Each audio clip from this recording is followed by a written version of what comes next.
பொங்கல் பண்டிகை நெருங்கி வரும் நிலையில் மண்பாண்டங்கள் விறுவிறுப்பாக தயாராகி வருகின்றன.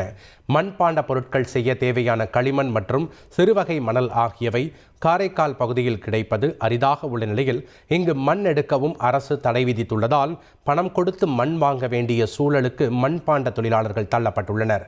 70 ஆண்டுகளாக இத்தொழில் செய்து வரும் மேல ஓடுதுறை பகுதியைச் சேர்ந்த முதியவர் தங்கையன் 70 ஆண்டுகளுக்கு முன்பு 20-25 பைசாவுக்கு பானை விற்றபோது கிடைத்த லாபம் தற்போது 100 ரூபாய்க்கு விற்றாலும் கிடைக்கவில்லை என்று வேதனையுடன் தெரிவித்தார்.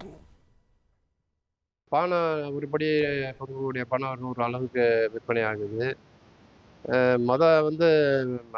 இப்போதைக்கு இப்போ ரேட்டு 100 ரூபா 120 ரூபா வரைக்கும் விற்கிது. ஒரு சட்டி 100 ரூபா 120 ரூபா வரைக்கும் விற்கும். 20 பைசா 16 வயசில் 20 காசுலேருந்து 25 காசுக்கு தான் விற்றுது. ஆனால் அப்போ உள்ள பணத்துக்குள்ள மதிப்பு இப்போ 100 ரூபா விற்றாலும் அந்த பானை விற்றாலும் அது 120 ரூபா விற்றாலும் அதுக்குள்ளுடைய ஈக்குவல் கிடையாது.